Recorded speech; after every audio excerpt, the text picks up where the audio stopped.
पता है बहन ने मुझे इतना प्यारा पर्स दिया कि मैं हैरान हो गई।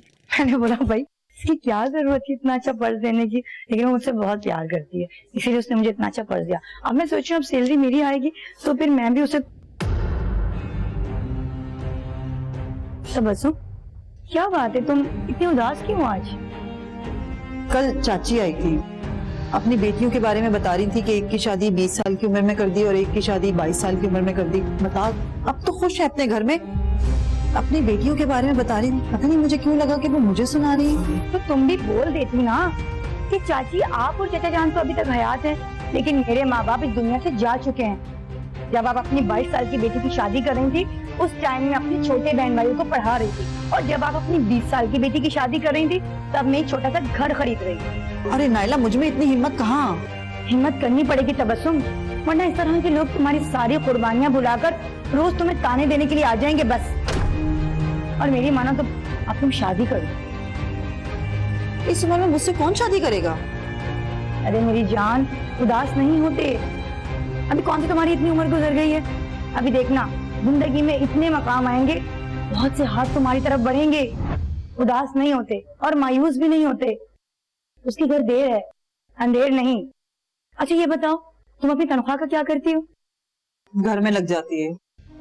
ओह मेरे खुदा, बहुत ही गलत करती हो। यानी कोई सेविंग्स नहीं है। अरे बाबा कोई बड़ी कमेटी डाल लो या अपने बैंक में कुछ जमा रखो, यही तुम्हारे आगे काम आएगा। या सैलरी आने से पहले लग जाती है, कहाँ से सेविंग करूं? अल्लाह, तो अपने भाई को कहो ना कि कोई जॉब करे। आखिर कब तक तुम उन लोगों का बोझ अपने कंधों पर उठाए घूमती रहोगी? कल को तुम्हारे भाई की शादी होगी, फिर बच्चे होंगे, ये खर्चे बढ़ेंगे कम नहीं होंगे। तबस्सुम, पहले तुम अपनी सारी जमा पूंजी अपनी बहन की शादी पर लगा चुकी हो, और उसके बाद उसके बच्चों की डिलीवरी से लेके मैं के आने जाने तक का खर्चा तुमने बर्दाश्त किया है। बेवकूफ। अरे बाबा तुम अपने बारे में नहीं सोचोगे तो कोई भी नहीं सोचेगा। कह तो तुम सही रही हो बस, लेकिन तुम सुनना नहीं मेरी, क्या सही रही हो, हर दफा सही कहती हूँ मैं तुम्हारे लिए। अरे मेरी बात तो सुन, अरे बात तो सुनो नाइला।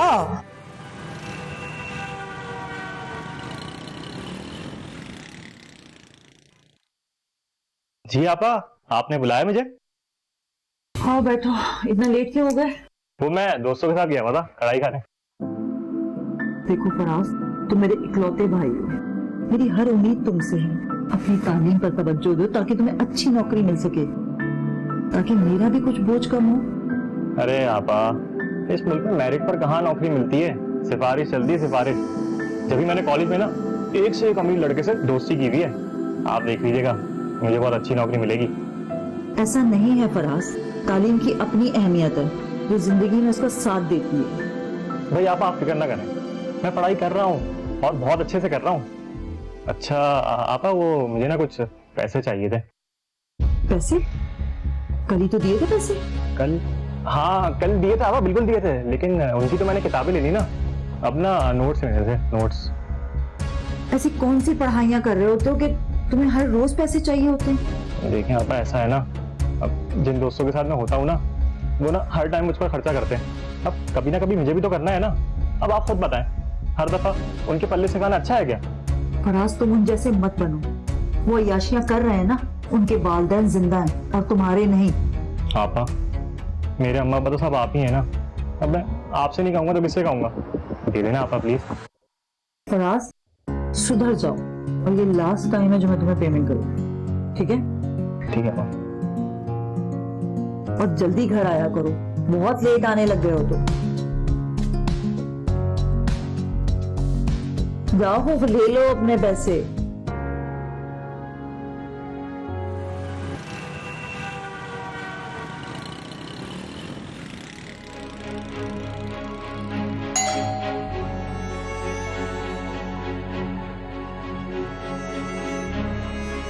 अरे आप कौन है और आप अंदर कैसे आ गई?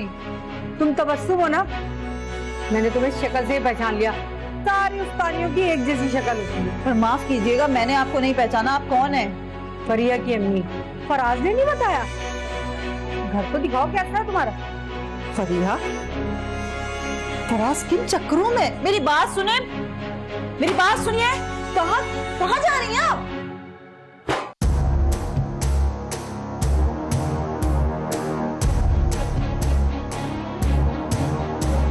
तुम्हारे यहाँ मेहमानदारी का कोई रिवाज नहीं है? एक गिलास पानी तो पिला दो।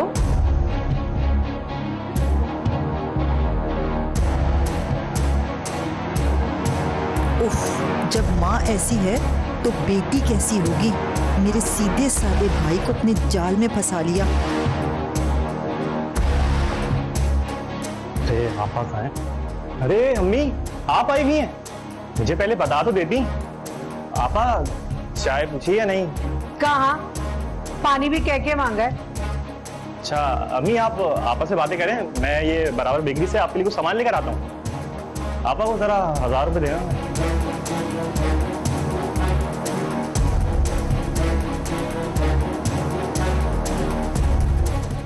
वो आप चाय बनाने रखो, मैं आ रहा हूँ, जल्दी आ रहा हूँ।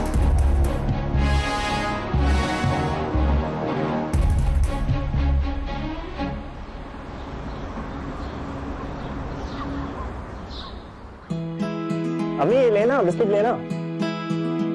अच्छा अम्मी, वैसे आपा ना बहुत जल्द रिश्ता लेकर आएंगे आपके घर पे। और हाँ अम्मी, मैं फरिया को ना किसी चीज की कमी होने नहीं दूंगा। अगर उसके लिए मुझे किसी होटल में बर्तन धोने पड़ गए ना, तो मैं बर्तन भी धो दूंगा। अरे बेटा कैसी बातें करो, तुम क्यों बर्तन दोगे? देखना खुदा ने चाहा ना तो तुम ऑफिसर लगोगे। चाय पीना आप चाय पी, चाय लें। तुम भी लो बेटा। जी जी, मैं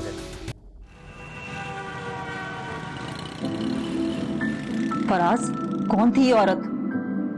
लो जी आपा, आपको अभी तक यही नहीं पता चला कि औरत कौन थी और किस मकसद से आई थी? आपा मैं तो ये सोच रहा हूँ, क्या स्कूल में बच्चों को कैसे पढ़ाती होंगी?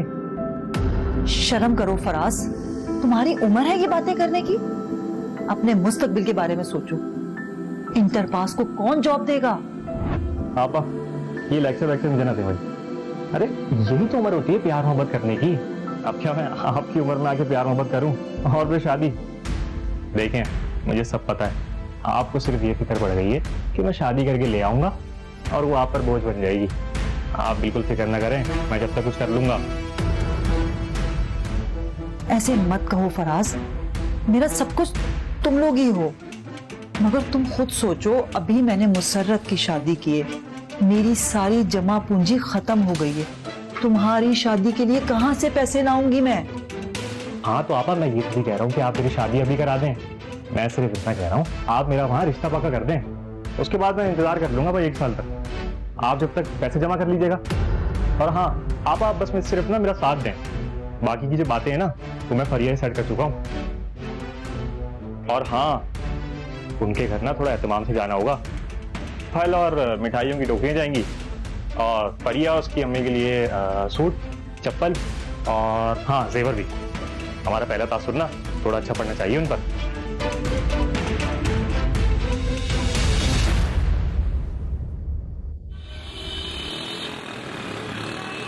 लड़का नौकरी तो देख रहा है ना?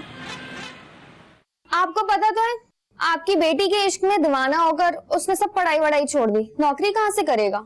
तो आप लोग ये चाहती हैं कि इस महंगाई के दौर में मैं अपनी लाडो पलीवी बेटी को एक निकम्मे के साथ ब्याह दूं? वाह भाई वाह, जवाब नहीं है आप लोगों का। बहुत खूब, ठीक ही तो कहा जाता है, जब लड़का लड़की के इश्क में पागल हो रहा है तो फजूल में इसके घर वालों की औरतों को मुंह लगाने की क्या जरूरत है? चलो आपा, अब क्या सोच रही हो? अस्सलाम वालेकुम। अरे आप लोग अभी तो आए, चाय तो पी के जाएं। अब ये चाहे तुम अपनी अम्मी को ही पिलाना और आप सारे इंतजामात की चीजें तय करके फराज से लड़की भिजवा दिएगा घर पे।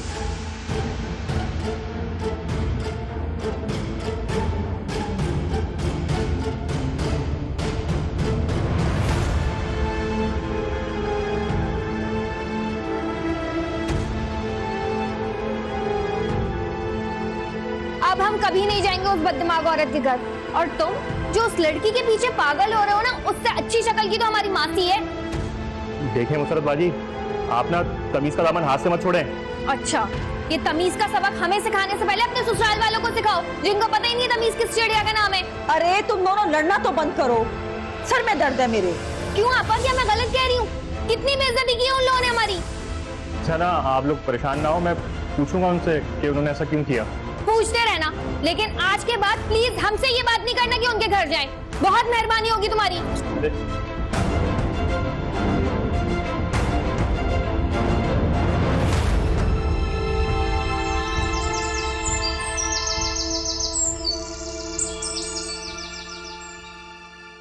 अरे तबस्सुम, क्या हुआ?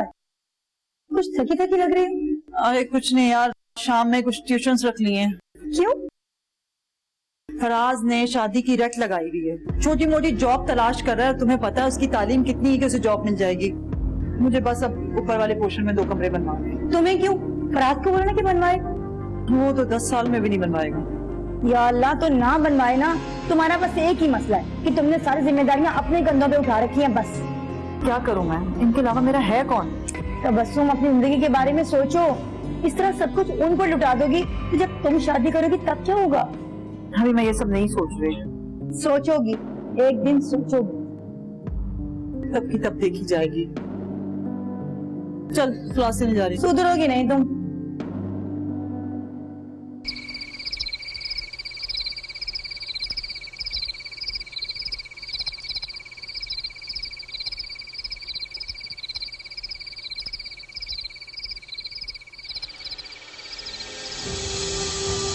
मत करो मेरा इंतजार।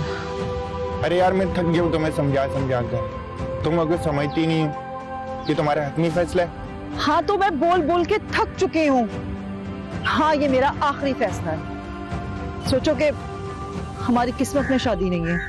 जिनके लिए ये सब कुछ कर रही हो ना, ये तुम्हें पूछेंगे भी नहीं।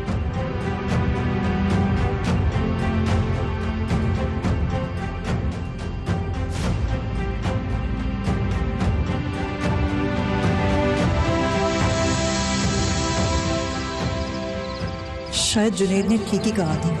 मैं कहाँ खड़ी हूँ इतनी कुर्बानियों के बाद। आज जुनेद से कितने सालों बाद सामना हुआ। वो तो खुश था अपनी बीवी बच्चों के साथ। अब वो मुझे याद नहीं करता होगा, और क्यों करेगा? मैंने इसके साथ कौन सा अच्छा किया? पर अब मुझे सिर्फ और सिर्फ अपने बारे में सोचना है।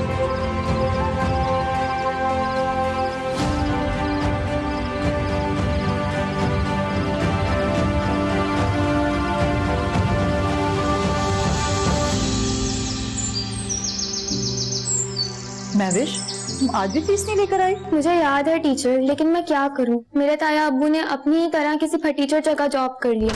अब उनकी सैलरी 15-16 तारीख से पहले नहीं आती। तुम्हारी फीस तुम्हारे अब्बू नहीं देते?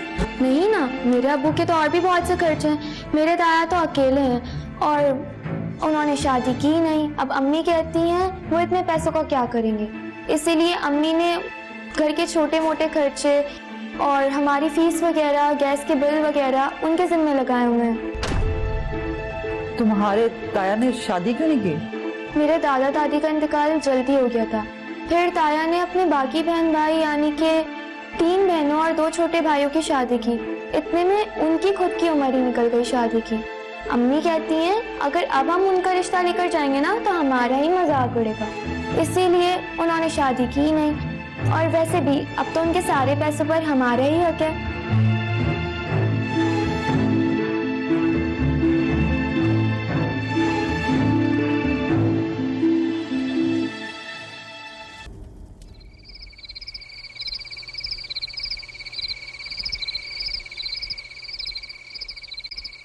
जो लोग दूसरों की खातिर कुर्बानियां दिया करते हैं, इन्हें कुर्बानियों के लिए ही क्यों रख लिया जाता है? इस जज्बे की कोई कदर क्यों नहीं करता? इन लोगों के लिए दूसरे भी ऐसे ही नरम दिल क्यों नहीं करते? मैं तो समझती थी औरत ही इतनी बेबस और लाचार हो सकती है, मगर आज पता चला मर्द भी बेबस हो सकता है। मैंने भी अपने भांजे भांजियों से मोहब्बत की, इनकी खिदमतें की, मगर बदले में मुझे क्या मिला? इनसे मोहब्बत मिली? बिल्कुल नहीं। और यही रवैया महविश का अपने ताया के लिए है। अच्छा पैसे कमाने वाला कम सूरत ताया जिसकी शादी ना हो सके और जो भाइयों और इनकी बीवी और बच्चों की दिल जीतने की मुकम्मल कोशिश कर रहा है। मगर मैं जानती हूँ कोई फायदा नहीं होगा। मेरी तरह ऐसे भी पैसा कमाने की जिम्मेदारी उठाने वाली मशीन समझ लिया जाएगा। सबको सिर्फ अपनी फिक्र है। फराज ने भी शादी कर ली और अब इसकी बीवी का भी रवैया मेरे साथ ऐसा ही है। हाय रे मेरी किस्मत।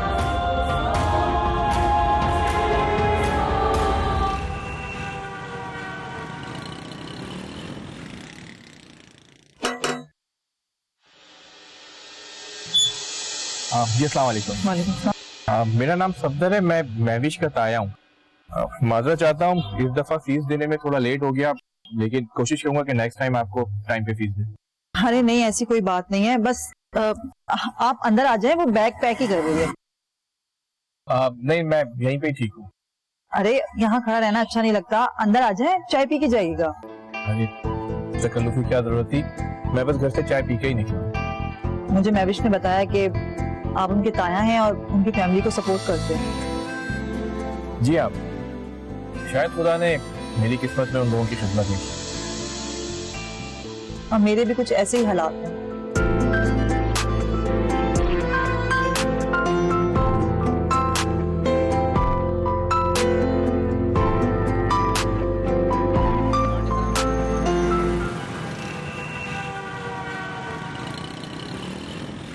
नायला, इस शख्स से पहली मुलाकात में ही ना कुछ अच्छी वाइब्स आती हैं। उससे बात करना, उससे मिलना अच्छा लगता है यार। बहुत अच्छी बात है।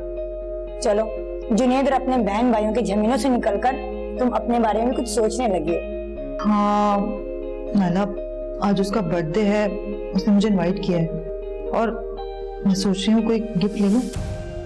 अल्लाह, तुम तो इतनी चुपी रुस्तम निकली, मुझे बताया ही नहीं। हाँ, तुम्हें बता देती ताकि तुम पूरे जमाने में ढंडोरा पीट देती। अच्छा सुनो, तुम्हें पता तो है कि मुझे मर्दों की शॉपिंग का कोई आइडिया नहीं है और फराज भी अपनी शॉपिंग खुद करता है, तो अरे बाबा, मैं हूँ ना, मेरा मतलब है अपनी शौहर और बेटे के कपड़े हमेशा मैं ही खरीदती हूँ। तुम्हारे सफदर मियाँ के भी ले लेंगे आज। बस तुम शुरू हो जाओ। अरे मेरी जान, इतने अरसे बाद तुम्हारे चेहरे पर मुस्कुराहट देखकर, तुम्हें अपने बारे में सोचता हुआ देखकर मुझे बहुत खुशी हो रही है, इसीलिए तुम्हें छेड़ने का दिल चाह रहा है। अब चलें? नहीं, पहले एक वादा करो कि इस खुशी में तुम मुझे भी कुछ खिलाओगी। अच्छा चलो यार, खा लेना, जो तुम्हारा दिल चाहे खा लेना। वैसे एक बात तो मैंने अभी नोट की है, मैडम आज बहुत तैयार श्यार होकर आई हैं, तो इसीलिए ना। चल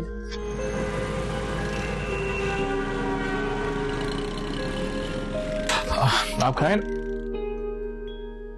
happy birthday. Please. Thank you Tabassum. पता है तबस्सुम, आज तक मुझे किसी ने गिफ्ट ही नहीं दिया। गिफ्ट तो दूर की बात, मुझे किसी ने बर्थडे विश नहीं किया।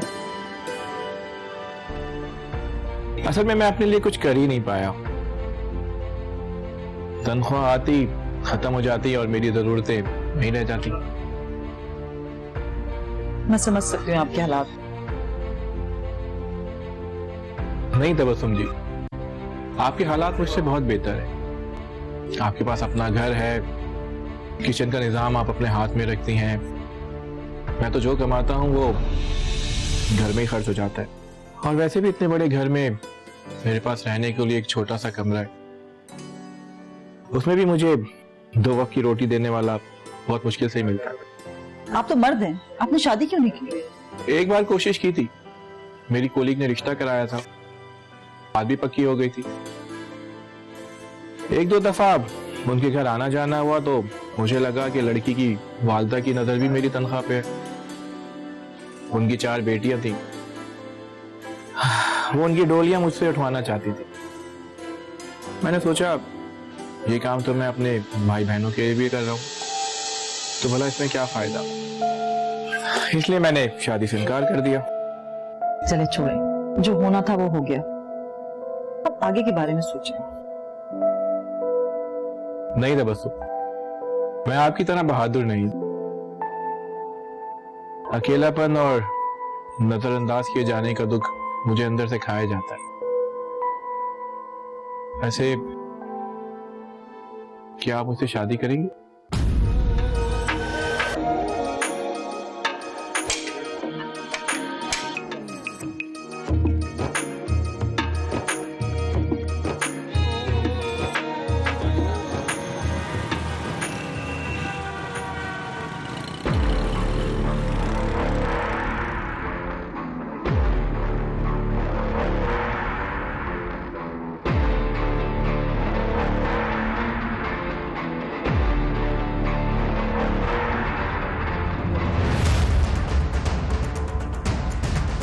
मुझे तो यकीन नहीं आ रहा, जो मेरे कानों ने सुना क्या वो सच है आपा? आपा, मैं इतनी ठंड में दीवारों से बात करने नहीं आई हूँ। जब से मुझे फराज और फरिया ने ये बात बताई है, मेरा तो जैसे चैन ही गायब हो गया है। मुझे अपनी बात का जवाब चाहिए। आप तो इतनी अकल वाली थी, आखिर आपने ये कदम कैसे उठा लिया? आप ऐसी हरकत कर ही क्यों रही हैं जिससे दुनिया आप पर हंसे और आपके साथ साथ हम पर भी? तुम कब आई? कमाल करती हैं आपा। मैं आपसे क्या पूछ रही हूँ और आप मुझे क्या जवाब दे रही हैं? इस उम्र में शादी कम से कम मेरे ससुराल का ही सोच लेती। अगर उनको पता चलेगा तो वो लोग मेरा कितना मजाक बनाएंगे। और मुजम्मिल को तो मेरी सास और नंदे इतना शर्मिंदा करेंगी ताने दे देकर। पता नहीं आपने इतना खुदगर्जी भरा फैसला कैसे कर लिया।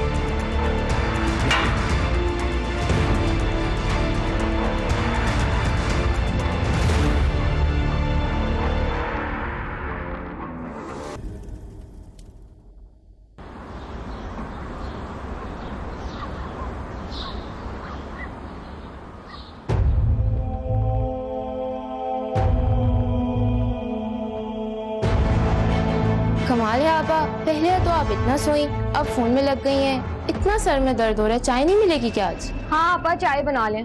बल्कि एक काम करें, खाना भी बना लें। मैं रात का खाना यहीं खाकर जाऊंगी और मुजम्मिल भी आ जाएंगे। बच्चों को आपके हाथ की बिरयानी बहुत पसंद है और मुजम्मिल को कोफ्ते। तो एक काम करें, दोनों बना लें। आज मैं कुछ नहीं बनाऊंगी। क्यों? आज का खाना कौन बनाएगा फिर रात का? असल में आपा को लगता है कि हम सब उनके दुश्मन हैं। आपा, अगर आपको शादी करनी थी ना तो सही उम्र में करती। अब जब मेरी बेटी मेरे कंधे तक आ रही है तो पता नहीं आपको ये शादी का शौक कहाँ से सूझ गया है। अच्छी वाली आजादी की जिंदगी गुजार रही है, शादी के बाद ये सारी पाबंदियां लग जाएंगी आप पर। हाँ और क्या, इतनी अच्छी गवर्नमेंट जॉब है, सारा खर्चा आप अपने ऊपर करती हैं। इतनी मेहनत करके आपने घर बना लिया, अब शादी करेंगी तो वो साहब भी इस घर में आ जाएंगे और फिर वो इस घर को अपनी मिल्कियत समझेंगे। और क्या आपा, शादी के बाद शौहर के नखरे भी उठाने पड़ते हैं। एक कम उम्र लड़की हो ना तो ये सब बर्दाश्त कर लेती है, लेकिन एक औरत जिसने अपनी पूरी जिंदगी बहैसियत टीचर गुजारी हो ना, उसके बस की बात नहीं है। मैं तो कह रही हूँ अब भी वक्त है, सही सोच समझकर फैसला करें। हम आपके खैर ख्वाह हैं, कोई दुश्मन नहीं। मैं बताऊं कि मैंने शादी क्यों नहीं की? क्योंकि तुम लोगों को पढ़ा रही थी। मैंने शादी इसलिए नहीं की और अकेली मैं इसलिए रह गई क्योंकि मैं मेहनत कर रही थी और ये घर बना रही थी तुम लोगों के लिए। मैं मेहनत कर रही थी ताकि तुम लोगों की शादियां करवा सकूं और तो और तुम लोगों के घर के खर्चे पूरे कर सकूं। और तुम लोगों को ये मसला नहीं है कि मैं शादी कर लूंगी तो मेरे साथ कुछ गलत ना हो जाए। तुम लोगों को मसला ये है कि कहीं तुम लोगों के खर्चे बंद ना हो जाए। और अब एक बात मेरी कान खोल के सुन लो, मैं वही करूंगी जो मेरी मर्जी होगी।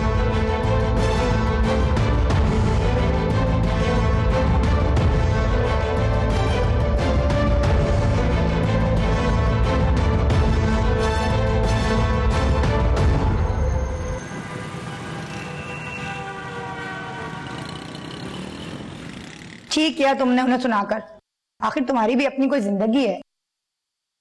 पर मुझे लगता है मुझे ऐसा नहीं करना चाहिए था। करना चाहिए था। आखिर अपने हक के लिए अब नहीं बोलोगी तो कब बोलोगी? मेरे बहन भाई ये ना समझे कि मैं उन पे एहसान जता रही हूँ। कुछ नहीं समझते वो तबस्सुम। उन्हें अपनी जिंदगी से फुर्सत मिले तो तुम्हारे बारे में कुछ सोचेंगे ना। उन्हें सिर्फ ये फिक्र खाई जा रही है कि वो तुम्हारी तनख्वाह पे राज करते रहे सारी उम्र। तुम्हारी कोई फिक्र नहीं है उन्हें। लेकिन सफदर किसी लालच के तहत मुझसे शादी नहीं कर रहा। तुम दोनों की कहानी भी तो एक जैसी है। नाला जानती हो, जब मैं पैदा हुई थी ना, मैं तब से ही नापसंदीदा हूँ अपने वालिदैन की। मैं ददियाल पे गई थी, बाकी दो बहन भाई ननियाल पे चले गए। मैंने पैदा होते ही अपने हिस्से की कुर्बानियां देना शुरू कर दी, कभी माँ बाप के लिए, कभी बहन भाइयों के लिए, और फिर उनके बच्चों के लिए। वक्त कैसे गुजर गया पता ही नहीं चला। वो तुमसे अभी भी कुर्बानियों के ही मुंतज़िर हैं, लेकिन तुम अपने फैसले पर अटल रहना। मैं तुम्हारे साथ हूँ। वैसे कैसे हैं तुम्हारे हीरो? ठीक है यार, उनके घर में भी यही जंग चल रही है। ओहो, अब तो आपको उनके घर की एक एक खबर रहने लगी है। Good good good. फजूल बकवास नहीं करो, आइंदा तुम्हें कुछ नहीं बताऊंगी मैं। अरे बाबा, मजाक कर रही हूँ, क्या मेरा इतना भी हक नहीं है? अब मुझे ये बताओ कि इतने डल कलर्स क्यों पहनने लगी हो? बाबा, कोई अच्छे से शोक शोक रंग पहना करो। अच्छा, मेरी उम्र है ये शोक कलर पहनने की? अरे अल्लाह, उमर वो नहीं सुना तुमने? दिल होना चाहिए जवान, उम्र की रखिया। और वैसे भी अब तुम्हें कोई देखने वाला और चाहने वाला भी तो है। बकवास करवा लो तुमसे। हाँ भाई, अब मेरी सारी बातें तो फजूल ही लगेंगी। जा रही हूँ मैं, आज हमारी वेडिंग एनिवर्सरी है। मियाँ जी बाहर खाना खिलाएंगे और बेटी को भी एकेडमी से लेना है। ठीक है, एंजॉय करो। ठीक है, अपना बहुत ख्याल रखना। और थैंक यू। अल्लाह हाफिज।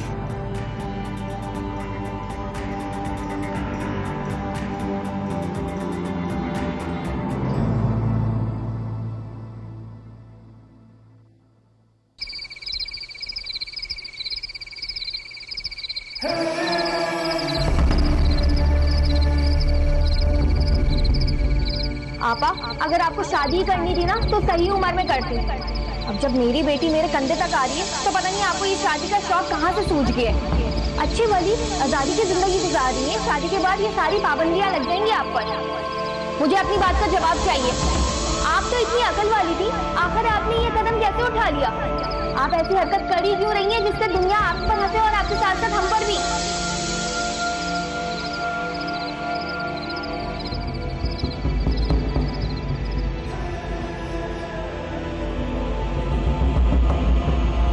अगर आप शादी कर लेती है ना तो इसमें सरासर नुकसान है।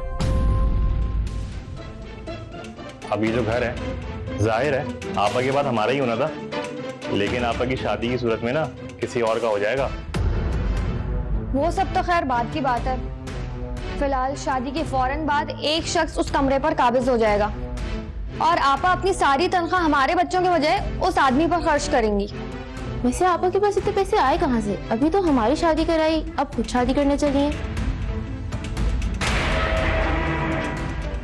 आप समझाएं भाई आपा को, उनसे कहें इस उम्र में शादी करके ना हमारा मजाक ना बनवाएं। और हाँ, उनसे ये भी कह दीजिएगा अगर उन्होंने निकाह किया ना तो हम शरीक नहीं होंगे भाई, सीधी बात है।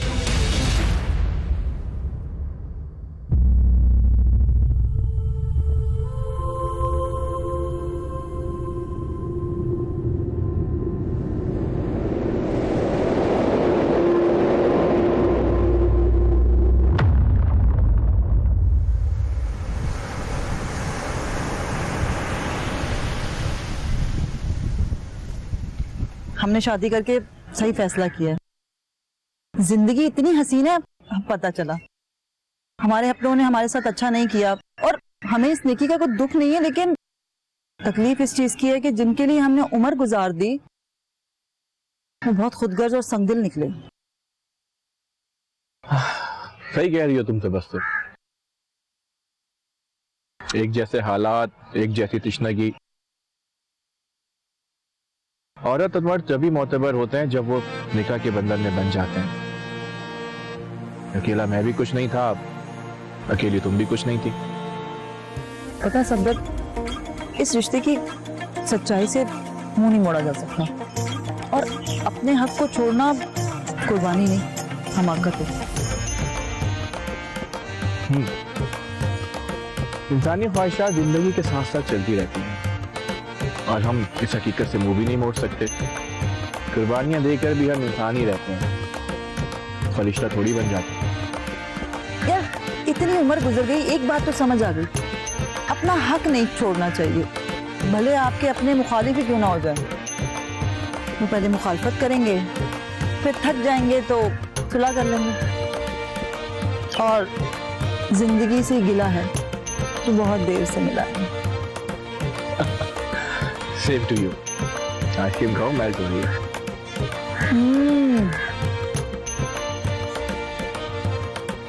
बहुत अच्छी है। जैसा कि इस स्टोरी में हमने देखा कि एक खातून अपनी पूरी ज़िंदगी जो है वो अपनी फैमिली के लिए, छोटे बहन भाइयों के लिए कुर्बान कर देती हैं, अपनी पूरी ज़िंदगी का जो गोल्डन पीरियड है।